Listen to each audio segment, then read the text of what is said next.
Tremendo.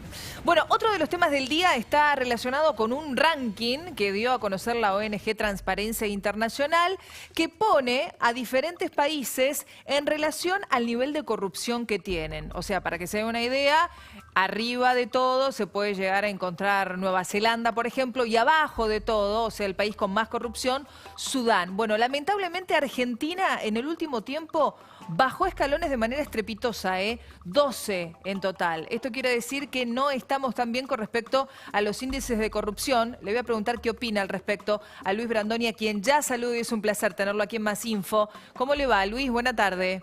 Hola, ¿qué tal? ¿Cómo está? Muy bien. Gracias por el contacto. Bueno, tenemos tanto para dialogar con usted, queremos conocer su opinión porque es una voz más que especializada. Primero, ¿qué opina con respecto a esto? ¿Coincide en que estamos mal con respecto a otros años con el nivel de corrupción que maneja el país? Sí, yo creo que sí, por la información que yo puedo recoger de los periódicos, de la televisión, de la radio, de los comentarios de la gente, es evidente que sí.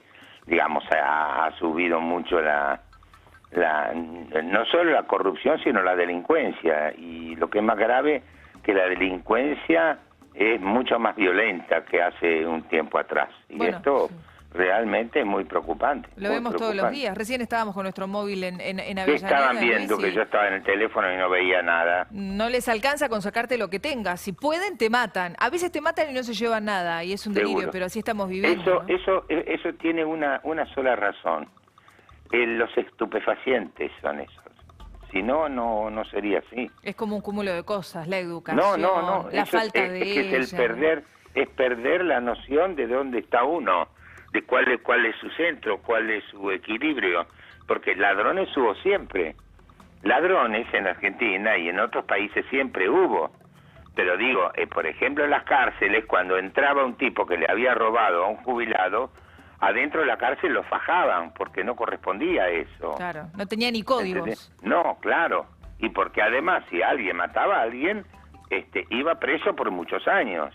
Entonces, ahora no es los códigos, es que ahora da lo mismo, pareciera ser que son, digamos, en un torpe paralelismo, es el Far West, porque además no tienen ninguna idea de lo que están haciendo. Por eso, porque si no, por matar, se puede hacer cuando está fuera de tus 13, si no, no se puede. Es un delirio. Y de esto no se habla tanto como de la delincuencia. Y yo creo que habría que hablar mucho más del tema de las adicciones, que es muy dramático, que ha crecido brutalmente en este último tiempo. Más allá de la delincuencia, alarmante. Luis, más allá de la delincuencia que vivimos o esta información que se va a conocer en el día de hoy, que lamentablemente estábamos en un escalón con respecto al índice de corrupción y hemos bajado mucho, digo, ¿cómo ve a la Argentina en un año primero que es políticamente muy intenso? ¿Cómo ve el país? ¿Cómo ve la economía? ¿Cómo ve el manejo del gobierno con respecto a la pandemia? En primer lugar, ¿te puedo formular yo una pregunta? Sí. ¿Quién hizo Transparencia Internacional? ¿Hizo ese ranking? Transparencia Internacional, sí, la ONG. ¿Y dónde estábamos en la medición anterior? Estábamos mucho más arriba, estábamos creo que en el 80 y pico, ahora la producción seguramente me va a corregir si no, pero sí, estábamos arriba, bastante. Bajamos 12 escalones en el último tiempo. 12 escalones, bueno. 12. Muy grave, muy grave. 12, es sí. Muy grave. Sí.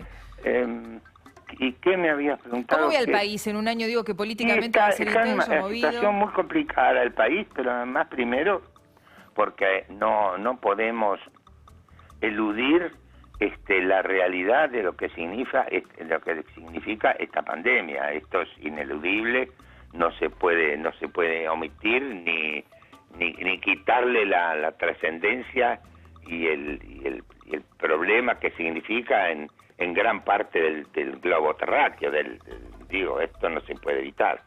Si a eso se le suman una cantidad enorme de errores, de manifestaciones poco sutiles, poco razonables, de parte de... Entonces esto agrava el problema porque a la angustia, a la incomodidad psicológica que significa esto que no sabemos cuándo termina, se le suman una cantidad de inexactitudes, de pronósticos errados, equivocados, muy equivocados, desde el presidente de la República, que hace unos meses dijo, menos mal que no es Macri el presidente, porque si no tendríamos 10.000 muertos.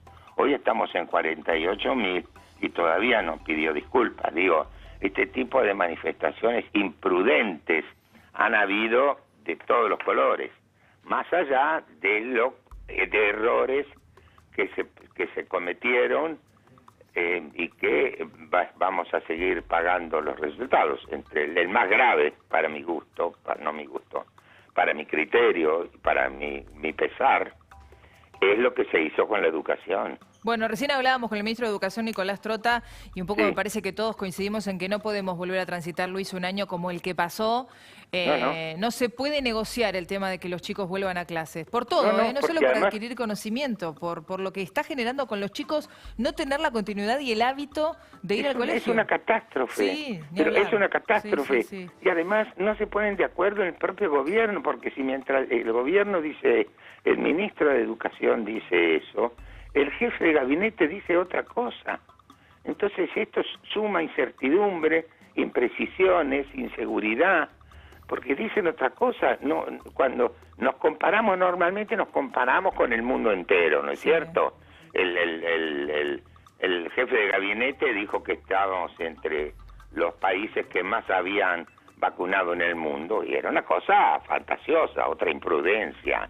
Pero si nos vamos a comparar, como nos gusta compararnos a nosotros, comparémonos en el tema de la educación, y estamos últimos, si no penúltimos, porque hubo países con el tema de la pandemia más grave que entre nosotros. Por ejemplo, en Estados Unidos, más grave, hoy en Alemania está más grave, sí. Pero las clases no se suspenden. Nunca. Eso es sagrado. Es cierto.